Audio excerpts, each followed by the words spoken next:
Welcome. I think this is quite a big crowd. We love a big crowd. Hopefully, if your friends didn't come with you this evening, you're going to tell them about this so they can come on Monday night, because we do have one more of these. Welcome to the Road to Kindergarten. My name is Lisa Davis. I'm the coordinator of early childhood programs for the Howard County Public School System. We are very excited, as we always are, to get our kindergarten parents into the room and tell them all the things we want to tell them. It's funny, one of these we did years ago, a parent raised their hand at the end and said, "So when is the school going to call me and tell me that it's time to come register?" And I had to remind her that we don't know who you are until you come to us, which is why we do such broad outreach and advertising to find you so that you can come join us and learn information about getting ready for kindergarten. So welcome. Before I begin, let me tell you who is responsible for this event. It is sponsored by the Howard County Public School System in tandem with all of these other folks. Our transition to Kindergarten Workgroup has been together since 2007, and we work really hard to try to kind of bridge the gap between all the different settings that a child might be in before they come to school. They might be in a home with a family member or relative, parent, neighbor. They might be in family child care, nursery school, child care center, Head Start, pre-K. There's lots of things children do before they come to us. And so we work really closely with all of those different people to make sure that we're providing the best education for your children from birth all the way up to 12th grade in the school system. We also have members of my office here this evening. We have Amy Raymond, and we have Kim Nuasu.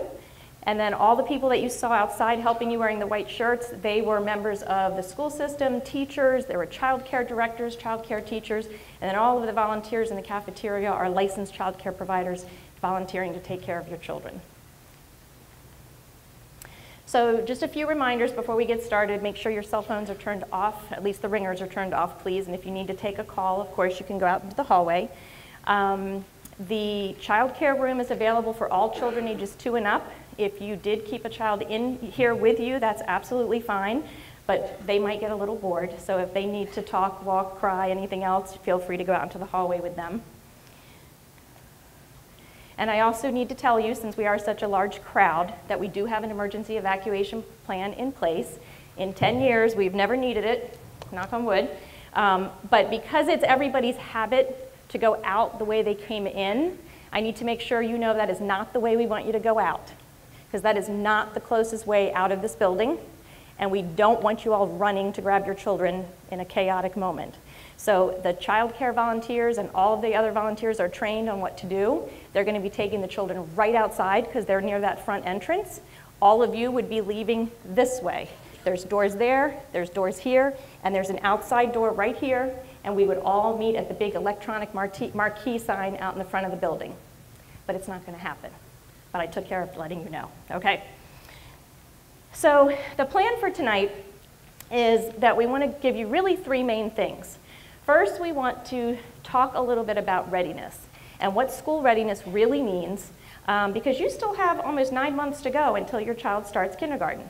And there's a lot of things that you can be thinking about and watching and doing to make sure that your child has the best experience they can have as they transition into the new experience. Then we're going to talk about what our kindergarten program really looks like. What does a typical day look like? What are the kinds of things that happen in school? Just so you're prepared and you can make sure that your child is prepared. And then we're going to talk about the actual processes and procedures that are going to go through as you register for kindergarten, the kinds of things that you need to know to get ready for that next step. So the next few slides, I'm just going to flip through and let you read yourself. I kind of want to ground you in thinking about why we've all gathered here this evening together.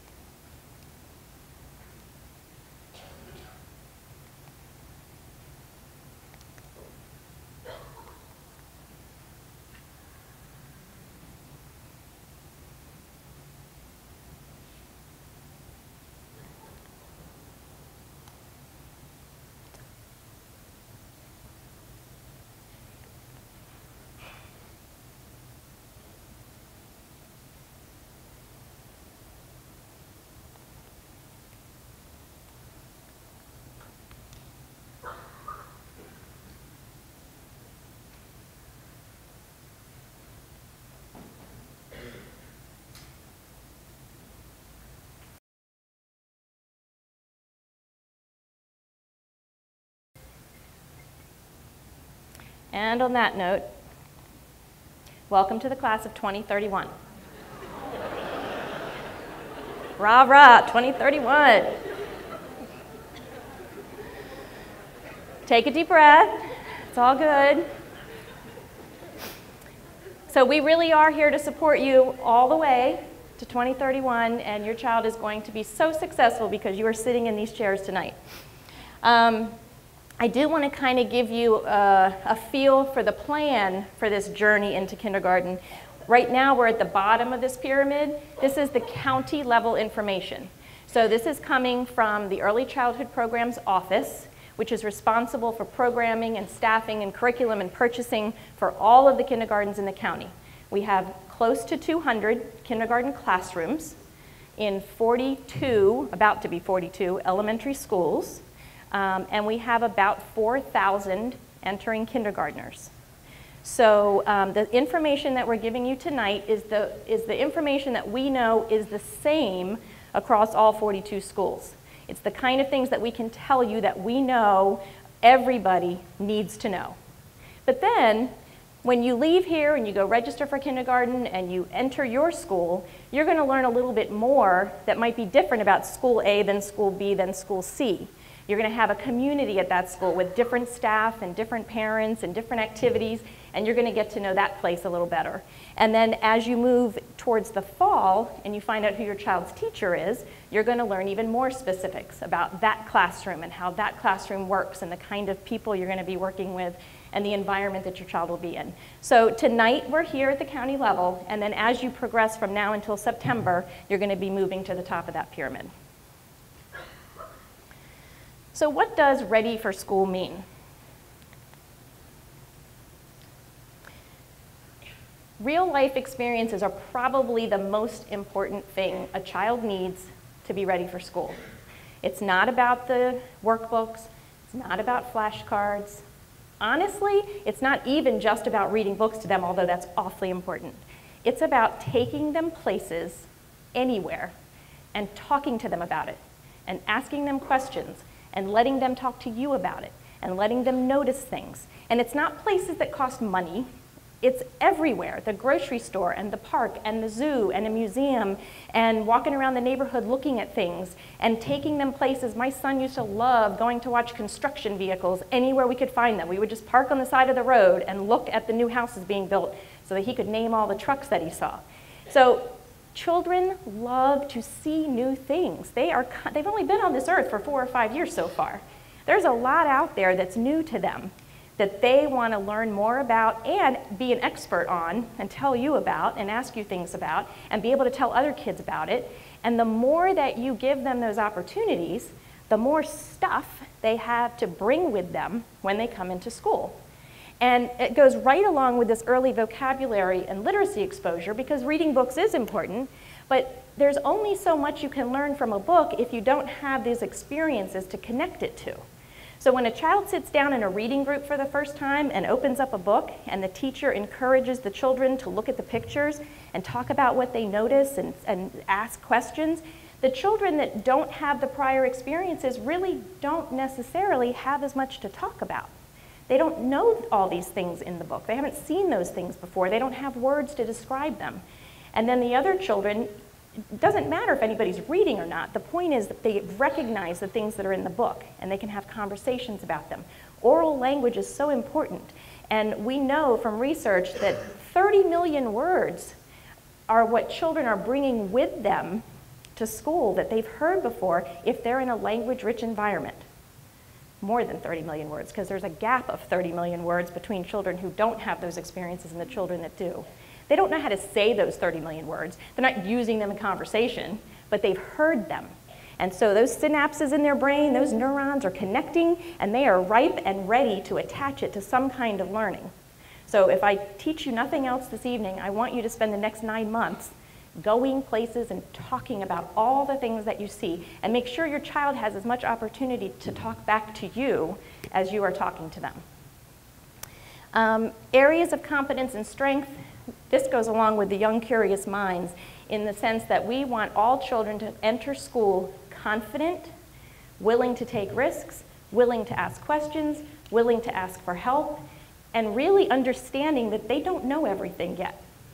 Because a lot of kids come to school with a lot of knowledge, and as soon as there's something that's hard for them or that they don't know, they start to shut down because they thought they knew a lot. They thought they were good at stuff, and then all of a sudden there's other children who know things that they don't know, or the teacher asks them to do something that they don't know how to do. That can be very scary. So what you want to spend the next 9 months doing is showing your child, explaining to your child that everybody is good at different stuff. We all know lots of different things, and the whole point of going to school is that none of us know everything yet. And our job in school is to learn new things that we didn't know before and to apply the skills that we have to new experiences. So you really want them to be willing to take those risks, not needing to be a perfectionist, willing to make mistakes and try new things. So spend time thinking about how you can cultivate that in your home and in your experiences that you're having with your child. Developmentally appropriate is just about making sure that you recognize that a 4 or 5 or 6-year-old needs different things than a 2-year-old or a 10-year-old, because our teachers know this. Our teachers go to school to learn about what's appropriate for that age and that range of development that they're seeing in their classrooms.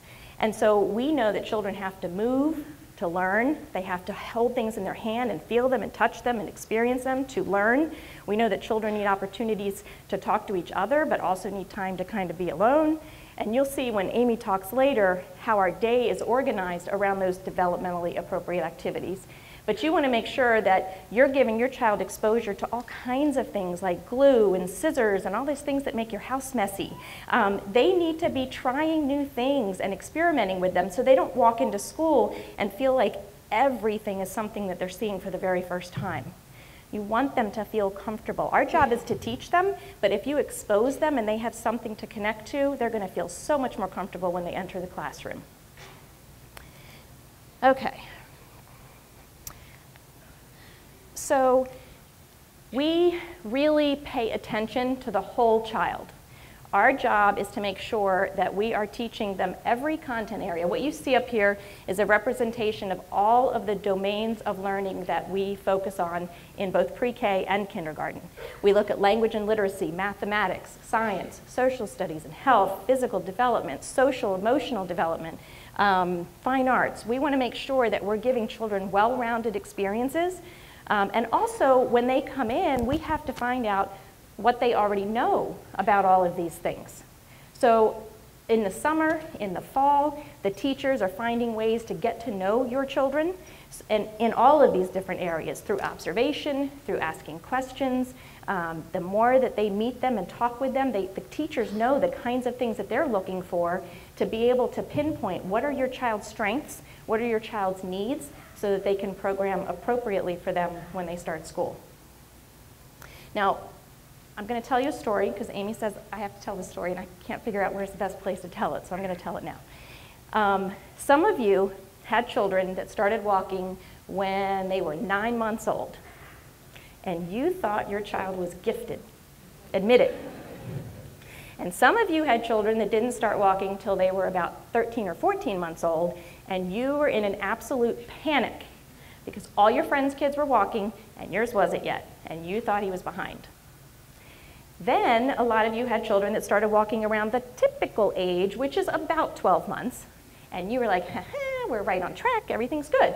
But when they come to kindergarten and they walk in our doors, we have no idea who walked at 9 months and who walked at 13 months, because they all learned to walk. And that's the same for reading, that's the same for math. For the most part, children are going to go through a developmental continuum of their very own, regardless of what normal is. Everybody develops at a rate that is all their own. Your job is to facilitate that development. So when your child was learning to walk, you probably did not just stand back and say, have at it. You probably found ways to help, to encourage. You said, come on, you can do it. Or you put them over by the coffee table so that they had something to hold on to while they were learning to walk. You found all these ways to encourage and prompt and help without doing it for them. You held their hands, right? And then eventually you started to take the help away and they did it on their own. You never said, do that now. or we're in trouble if you can't do that now, right? There's these things about development that just need to be facilitated, and they happen on their own time. So that's what I want you to remember about all of these things, is that these are just stages of development for children too. And so our kindergarten teachers are very gifted at recognizing what typical, average children can do at 4 years old, 5 years old, 6 years old, but they recognize that every child's coming in at a different place along their own continuum of development, and they're ready to help them move along that, okay? So, some things that you can do that are just like holding their hand and learning how to walk is facilitate some early learning before they come to school. We do have things on the website. There are pre-K and kindergarten pages for families. If you search for family and community resources on our website, you'll find lots of games and activities and suggestions of things you can do. There's also the curriculum, just to give you a sense of the types of things we work on. Oops, I'm sorry. When you leave today, when you turn in your feedback form that you're going to so diligently complete before you leave, you're going to hand that to someone on your way out, and they're going to give you a school readiness transition to kindergarten toolkit with some resources in it. And Howard County has purchased a subscription to something called Ready Rosie for every single family in Howard County. And what it does is it gives you 2-minute videos, very, very quick videos of all different ages of children between the ages of birth and 5. And it just shows regular parents doing regular things with their children to facilitate learning, but the activities that they were given to do were written by educators. So it kind of gives you ideas for learning at home. And actually, right now, I'm going to have you take out your phone, because if you don't, you'll forget when you get home. So take out your phone right now, and then you have to put it away when we're done. But you can go to readyrosie.com/register. You can either choose to get texts or emails, and then each week what's going to happen is they're going to send you a playlist of videos, but you also have full access to the site to go in at any time. And there's expert videos and all kinds of fun information. And it's only free because Howard County has purchased a subscription for all of our families. You're saying that my school has Ready Rosie when you log on, because if we hadn't paid for you, it would tell you what you need to do to try to get a subscription. And then you can actually choose if you want Spanish or English, and by putting in your Howard County zip code is how you're going to get access. Okay, hopefully you at least took a picture, if nothing else. I'm going to move on. You're going to put your phones away. And there is information about this in your toolkit also when you leave today. And Amy is going to tell you about our typical kindergarten day. Thanks, Lisa. Hi, good evening, everybody. All right, so as Lisa mentioned, the first part of this evening was all about readiness and the kinds of experiences you can share with your child to support them as they get ready to start kindergarten this fall. The next portion is all about what are they going to experience in their day-to-day when they come to school. Behind me, you see on the screen our vision. I want you to take a moment to read it. As you can see, our vision is all about supporting not only the academic growth of your child, but also nurturing their social emotional development as well. And that's what Lisa referred to as the whole child. This is really important to our teachers, that they recognize all components of a child's development and nurture it. And not only that, but when they come to one of our 42 schools this fall, they're also going to be helping them learn how to be a student in the public school setting. The majority of students that come to kindergarten, this is their first time walking through the big school building and riding the school bus and coming to school with lots of different grades. So teachers are working on all that stuff in the classroom, but they're also helping them with other things like fire drills, when we talked about the emergency exits earlier. They're helping them learn how to walk down the hallway, how to go through the lunch line, take their milk, make their food choices, and go play on the playground with lots of different children. So teachers are thinking about all of these things to make sure that all of your children have a successful foundation and start to their school careers. We're going to get into the specific academic components in just a moment, but I'm going to talk about these 4 big areas first, because these 4 things kind of sit on top of every moment of their school day, and the teachers weave them in regardless of the subject area. The first one's developmentally appropriate practice. Lisa mentioned that one earlier. That's knowing where a children falls along a learning trajectory, which is kind of that progression, that there's different points of time of development. They know where that child falls and helps move them forward accordingly. On top of that, they think about how some children like to learn with visual supports, auditory supports, kinesthetic components as well. An additional layer of that is understanding that young children need concrete experiences to help make the abstract make sense to them. So they use things that we call manipulatives. And you'll see things like alphabet magnets and alphabetic tiles. They'll use counters like chips and bears, and they'll even use organizers like 10 frames to help them keep track of their counting. Then we have expressive language opportunities, and these again are used in all subject areas. And that's not only expressing my wants or needs and when I need help, but it's also being able to tell my teacher why I know something's right. So we'll hear kids say all the time, I know 2 + 2 is 4. But they can also say, I know 2 + 2 is 4 because I see 2 red crayons and 2 blue crayons, and those add up for a total of 4. It's also that give and take with a friend or a teacher, so they stay on topic when they're having a conversation, and they're asking questions about the conversation, and they're attending to the speaker, or the person that they're speaking with. We also have social, emotional, behavioral skill development. So, of course, we want students to be able to articulate their emotions and recognize them, both in themselves and in others, and demonstrate empathy for those emotions. But also something that we work to develop is called inhibitory control. And what that means is that when your child feels really, really excited or really frustrated, that they're learning to express that in a way, both physically and with their words, in an appropriate way for their age. They're also learning those navigation pieces of friendship. So how to negotiate situations if we're playing together in the kitchen area, whose turn is it to play the baby? Or how to problem solve. If we're not getting along, what can we do to work it out? Or when do I need to see a teacher? Finally, there's the integrated instruction. And I'm getting ready to talk about those specific subjects that certainly have devoted periods of time in the school day to those subjects. But then the teachers weave these ideas throughout the day to make it really meaningful for your child, and they can make these connections and see it from different points of view. An upcoming unit for the next quarter in social studies is called My Country 'Tis of Thee. And this is really focused on American symbols. So the teacher will teach them in social studies, but when they go to language arts, she may read a story about American symbols.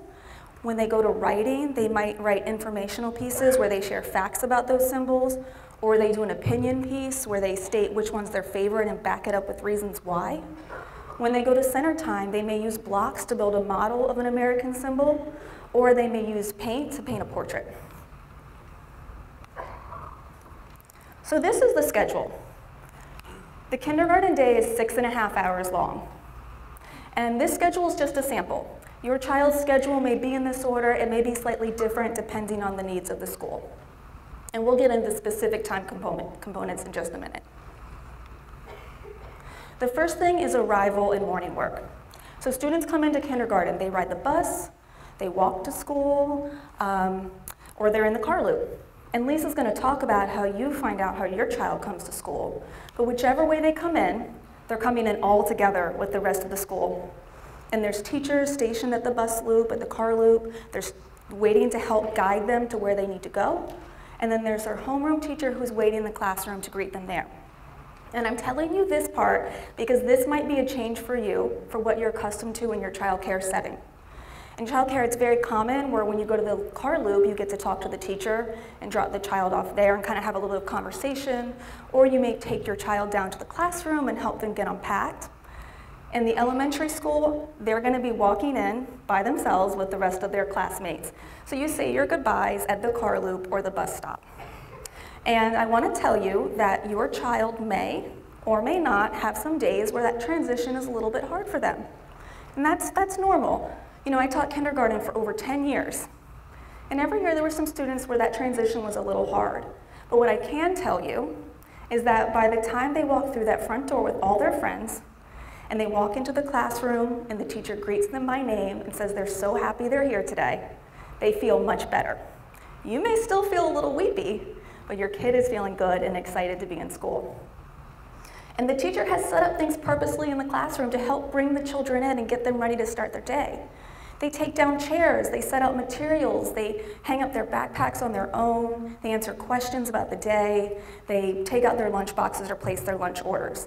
All of these things are designed to help get the children's minds kind of ready for learning, but also help them see themselves as contributing to their classroom community and function. Then they have their opening and morning meeting. And this is where they gather together as a community of learners to talk about what they're going to do for the school day. They sing songs, and they also get to share news from home that they want all of their friends to know about. Because it's important for children in kindergarten to see themselves as members of this learning community where we care about each other and we celebrate all the things that make us special. We have language arts. Language arts is about 90 minutes long. And I know you're thinking to yourself, 90 minutes is a really long time for a 5-year-old. But remember, as I said, we work in these chunks of time. They're never sitting for long periods of time that's inappropriate for their age. So at the beginning of the year, the chunks of learning are about 10 minutes long. And then they build up to 15, and then as they have more stamina and more focus, the teachers are working with them for 20-minute chunks of time. So they scaffold that learning to help get them there. That's that kind of hand-holding that Lisa was talking about. Now, they start off in their language arts in a whole group lesson where they work with their friends and talk about the main ideas, and then they break into small group instruction, and that's where they spend the vast majority of that 90 minutes is working in small groups on skills with other children that have similar skills and needs as them. So Lisa was kind of talking about this range of development, and we have this for all subject areas. And as I mentioned, I taught kindergarten for over 10 years, and every class is different. But there is a commonality in that every year there was children that walked in the front door that could recognize their name, and there were kids that could read books. And there were children that came in that could write a few letters, and children that were writing lists of words and sentences, okay? Very typical trajectory or progression, but every year children had friends that had the same skills and the same needs, and they worked together in small groups to make their own steps forward and make their own move forward along that trajectory. And the teachers find out where they are, they're constantly monitoring them and help move them forward along that trajectory. Aside from that time when they're working with their teachers in a small group, they also spend some time by themselves playing games to practice for mastery, and they also work with paraeducators who work within our kindergarten classrooms and help support the curriculum and implement plans that the teacher has given them. We have science, social studies, and health. These are called content blocks. And content is roughly 30 to 40 minutes. Depends on the school and it depends on the subject that they're studying. But generally, each quarter they spend some time in science for a few weeks, some time in social studies, and some time in health. And you can read all about the different units online, but for example, one of the units in science is scientists and engineers. That's how they start the school year. For social studies, I mentioned we have My Country 'Tis of Thee coming up. And in health, we have we have disease prevention and control. So check out our online resources to find out more about those units. Okay, lunch and recess.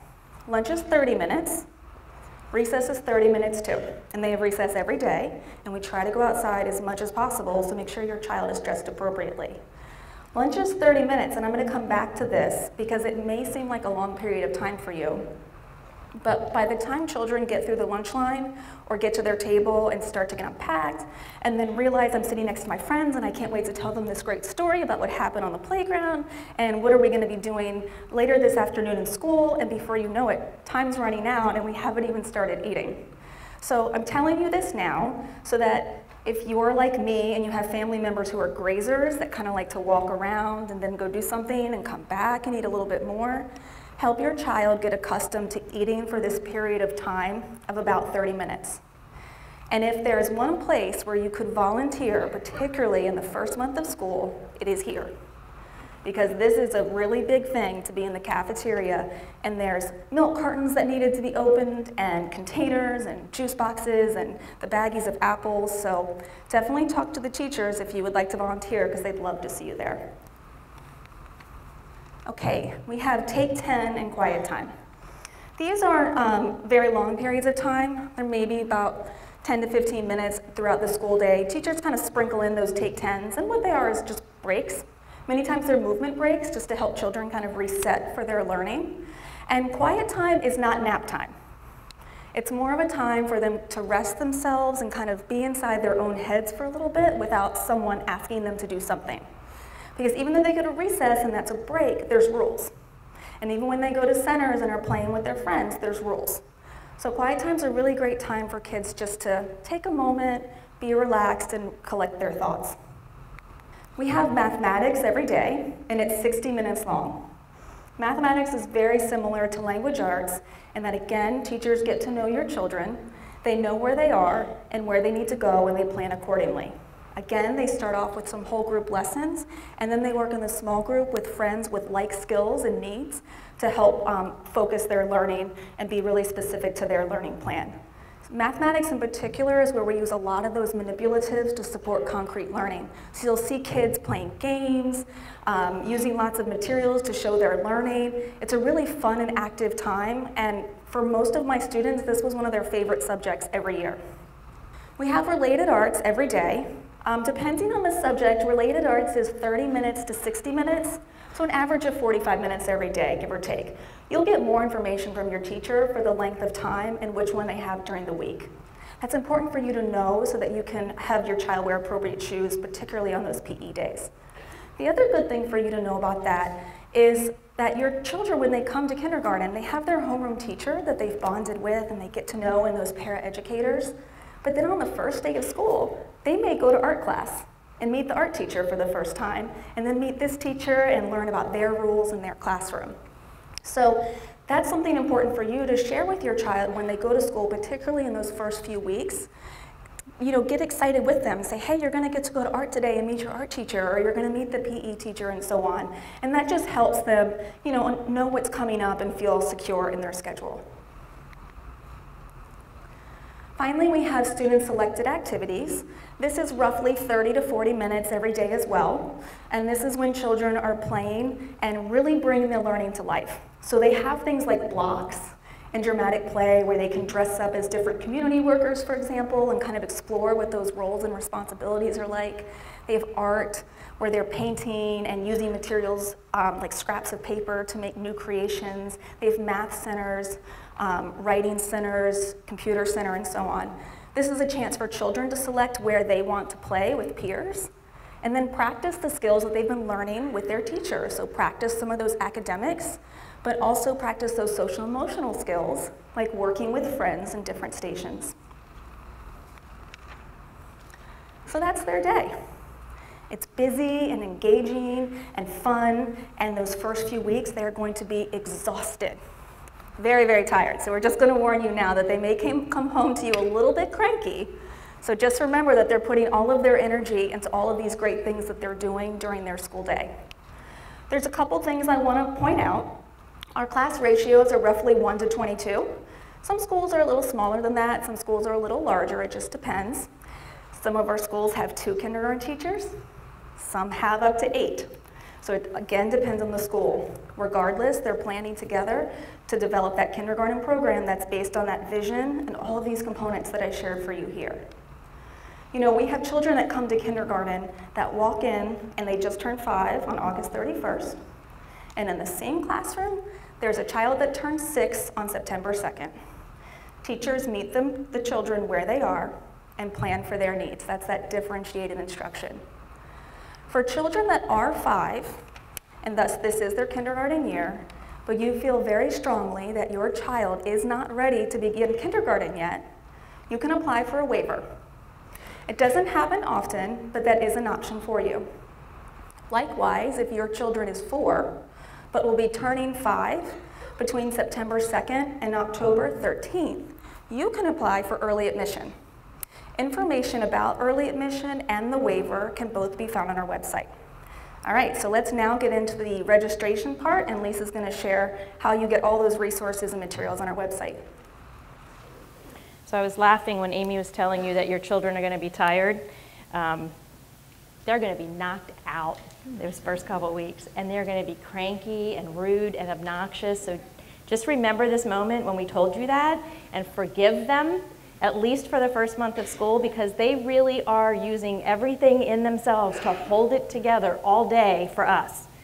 They work really hard to follow the rules and learn all this new stuff and meet all these new people and do everything they're supposed to do, and they're going to come home to you and just let it out. So just take it in, enjoy it, know it for what it is, and acknowledge it and help them through it. Okay, so our website is a place that has so much information that I swear to you, any question that you have, it can be answered by the information on the website. However, it's so much information that sometimes it's hard to find it if you don't know what you're looking for. So what we've done is just taken a couple screenshots to walk you through the places that we think you're going to want to go on the website so that you can find what you need. So on the home page, when you first go to hcpss.org, one of the things you're going to need, if you don't know it already, is the school and bus locator down here on the bottom, because that tells you what school you're going to go to. And many people who aren't from Maryland, who went to school somewhere else, think that they can choose the school they're going to go to, or that they go to the school that's closest to their home. Really, it's not necessarily closest in distance to your home. It's the one that the map of Howard County has drawn the boundary line around your house, and you have a school that you are districted to based on your address. And that information is currently changing because we are building, or have built and are getting ready to open, a brand new school. Elementary School 42 is now called Hanover Hills Elementary. But because of that, and because we're constantly shifting and looking to make sure that we're providing the best program, we do have some changes to school districts happening in the fall. So when you go to the school and bus locator and you type in your address, what you're going to find is the school that, elementary school, middle school, high school, that you are currently districted for in this current school year, and the one that you will be districted for next school year in the fall. In many cases, as you can see here, it's the same. It's not that it's a wholesale shift for the entire county, but there are some that are different, and so you'll want to pay attention to that. If the school that you're going to in the fall is Hanover Hills, it is not open yet for you to go register there, and so you will go to the school that you are currently, for this year, districted to, and they are prepared to take in your registration information, and they will send it to the new school when it opens. And as soon as that school opens, you'll know early enough that you can go visit. Everybody else is going to the school that they are districted for in the fall to register. I'm going to take questions at the end, so if you write it down and don't forget, we'll make sure that we answer that. I did want to go back to the home page to also point out this school calendar link at the top. I do think that's sometimes a shock for people who are used to the childcare world, where pretty much childcare is open all the time. They try not to close very often in childcare, and they give you that support most days of the year. The public school system, however, does have to close for various reasons. There are state mandated holidays, there are teacher professional days, there's summer, and so just so that you have those dates in your planner and are prepared for them, you'd want to check out the school calendar. As soon as the Board of Education approves it for the next year, they post it on the website so that you can see that. Okay, I also wanted you to know that you can sign up now. You don't have to wait till you are registered to start getting information from the school system. So you can go ahead and register as a non-HCPSS parent when you get home tonight, and then as soon as you become a registered parent, your account will just flip over to that account. You won't have duplicate accounts. But you could register for HCPSS News now if you choose to do so. Okay, I also wanted you to know that when you go to the home page, there's that blue menu bar at the top, and the pull downs have a lot of places that you might need to go. For example, if you pull down the schools menu and you go to elementary schools, you can actually find out information about your own school. Remember, tonight is the county level information, but I told you that each of you has things about your own school you might want to learn, so this is a good place to start, and it'll give you information about the 42 schools in Howard County. If you go to the services tab, one of the things that you might want to go to is the transportation link. Amy mentioned earlier about how some kids walk, some kids ride the bus, some kids ride in a car. Children that live more than a mile from the school are typically given bus service. Less than a mile is a walker. There are some strange situations where there are no sidewalks in a neighborhood. So basically, when you go to that school and bus locator I told you about, it also gives you your bus information or walking information. This site also gives you lots of information about the rules of the bus and the information that you need to know about transportation to and from school. Oh, I know what I wanted to tell you. This is really important. Whatever your child is going to do typically, do it on the first day. So if your child is going to be a bus rider, make him or her ride the bus on the first day of school. It is very tempting for a first-time kindergarten parent to decide to take their child out to breakfast, to celebrate the big day, and drive them to school, and flowers and balloons, and nuh-uh, you can't do that. So promise me right now that is not your plan. You may follow behind the bus with the video camera. You may have a party at the bus stop, but you may not do anything different with the child's routine on the first day than what is expected of them for the rest of the week and the month, etc. The reason for that is everybody's new on the first day. Nobody knows what's going on. So not only are all their friends confused and excited at the same time as they are, but when they get to school, there are a gazillion people waiting to herd the kindergartners. They're all labeled in some fashion, a sticker on their forehead or a note on their backpack or a bracelet on their arm or something so that they know who they are, and they all get them to where they need to go safely. And by the second or third day, you would be amazed at how smoothly the arrival process actually happens because everybody's got the routine. But guess what? If your child wasn't the one who did what they were supposed to do on the first day, then when they enter into the situation on the second or third or fourth day of school, they don't know what's going on, and everybody else does. And that is stressful. So promise, okay? All right. The next thing is about lunches. Children can bring a lunch. Children can buy a lunch. They don't have to commit to doing the same thing every day because a lot of children like to kind of change their minds and try things out, or don't like to try things out and like to do the same thing every day. So either of those options is okay. There are payment plans if you want them. There's menu information if you want it. The schools handle the process of the children paying for lunch, using a PIN number, choosing their food. It's all taken care of. No one goes hungry. But you may want to look at this so that you're kind of familiar with the process, and then when you get to your school, they will, of course, give you more information.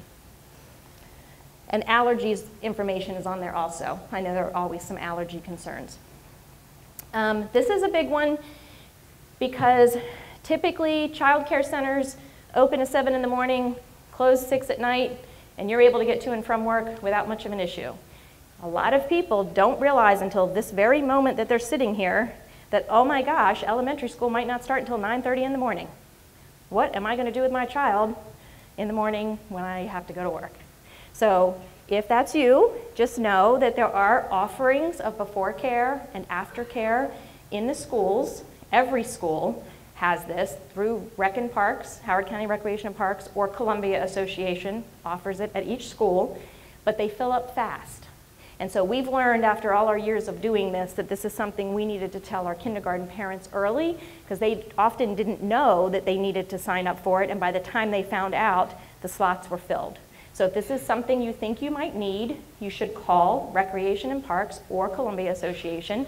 If you go to the website, it actually tells you which of those is located at each school, so you'll know which one services your school.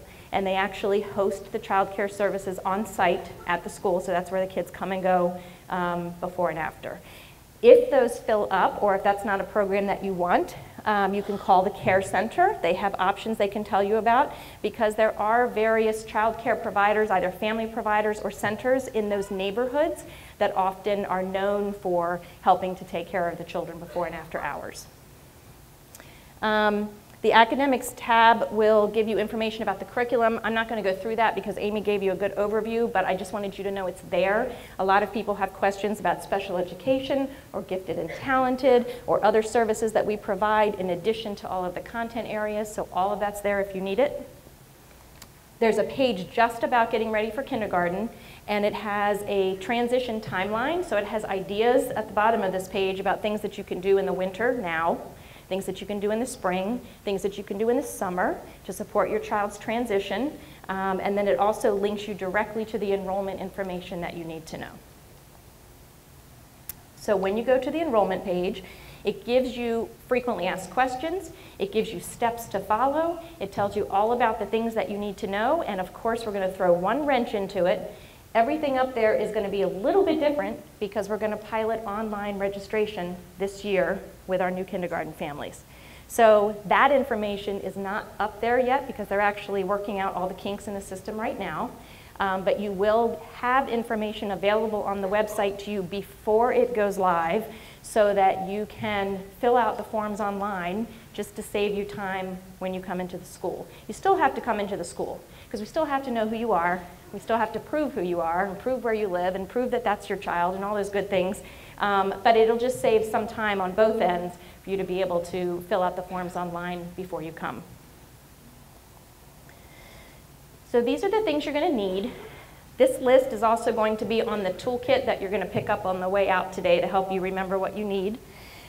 Basically, you're just showing us who you are, where you live, that you actually live at that address, that the child is who you say it is, that they're immunized up to whatever point they are for that age. So remember, your children kind of vary by 1 year in this room, and so whatever immunizations they're supposed to have up to this point, they will need to have proof of, and then you will communicate with the nurse as you get additional immunizations before school starts.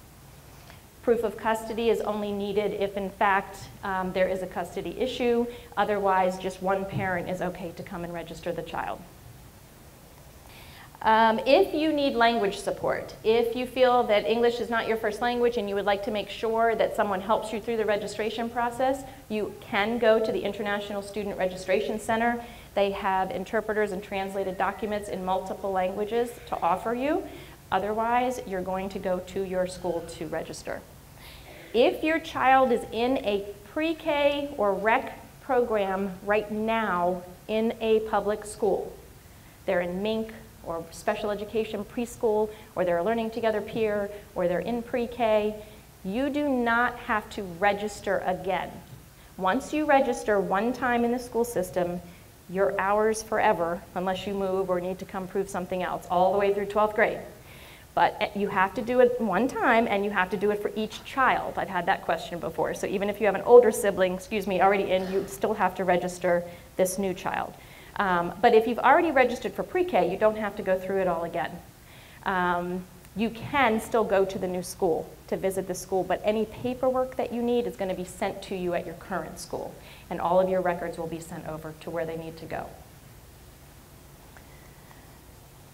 So all of the things that are getting ready to happen are going to support you on this journey. The registration period is not a fun one for your child. So I'm just letting you know because I have seen little girls come in their princess dresses to registration. That's not really like a thing because it's just filling out forms. So they are welcome to come with you if you need to bring them, but it is not an event for a child. That's really about filling out the paperwork. After that, though, it gets fun. The visitation and tours, they're different at every school. When you go to register, they're going to start telling you about things. They're going to put you on an email list so they can start sending you information. Different schools have tours, play dates, popsicles on the playground, spring picnics, parent sessions. There's going to be lots of opportunities for you, but they're not going to be able to be offered to you until you go register and make yourself known in that school community, and then they will start reaching out to you with information. The orientation is something specific that will happen right before school starts. That's when you'll find out who your teacher is and get to go see the classroom and all that kind of stuff. And then back to school night will happen after school starts, once you've kind of settled in and you're ready to hear some more information. So that's kind of the progression. There's also a Children's Discovery Fair being held on April 14th. It's an annual event that our county hosts. Lots of different agencies are part of sponsoring it. And it's really just school readiness, fun activities for children that are preschool and kindergarten aged. But any child is welcome, and it's a free event for everyone in Howard County. And then the library hosts Kindergarten Here We Come classes. You do have to register for those, but registration is not yet open. They say every year they get a barrage of phone calls after the Road to Kindergarten, and they're not quite ready for those phone calls just yet. But there's multiple events at each library branch, and what they do is just kind of mimic a typical kindergarten day in a little story time session. And the kids get to meet other children their age who are all getting ready to go to kindergarten. They practice leaving you on the other side of the room, and they even get to see a bus and get to climb on the bus and see what that looks like. So it's kind of a nice rite of passage. And there's going to be lots of books around, things that Barnes & Noble posts and the library posts, just lots of opportunities for you to start talking about it. You don't have to talk about it yet. Remember, we're telling you this now because it's almost time to register, but you don't have to talk about everything too soon with your child. Think about the mind of a 4 or 5-year-old and how you're going to kind of space out this transition between now and the fall, okay? I did forget to mention when I was on the registration slide, because I kept flicking back and forth, and I apologize, the dates for the kickoff said March 5th through March 9th. That's the week that all the schools are open and waiting for you to come. Remember, I told you we have about 4,000 entering kindergartners. So the schools are expecting large crowds of people during that week to come and register, and they will be open at pretty much all times of the day, not any one specific time. However, after that period, if you're not able to register during that week, you can always come in at any time between now and school starting. And you just have to make an appointment, because they won't just be open, ready, and waiting for everybody at that point. So they're expecting the large group that kickoff week. After that, you will make an appointment. And if you don't have all of your paperwork, they'll take in what you have so far. They'll make an appointment for you to come back and finish. Remember, each school has different times. So some start at different times, end at different times. You're going to check the website for your school to see what times they're open. So just a piece of advice is make sure you get involved. Make sure you recognize that all these hundreds of people in here are feeling the same emotions that you're feeling right now. You're anxious and you're scared and you're excited and you're happy and you're sad, and you know, it's all very normal. And I'll tell you, as someone who's been through it now from elementary to middle to high to now college, it doesn't really change much. And the feeling that you're having right now, you're going to feel the exact same way when you send them off to college. It's crazy. It's a crazy ride, but it's really exciting. And your job is to make sure that you convey all that excitement and all that joy and all those questions without conveying the anxiety and the stress and the worry, because you're the cheerleader, and you're going to find ways to make sure that this is the best experience your child can have.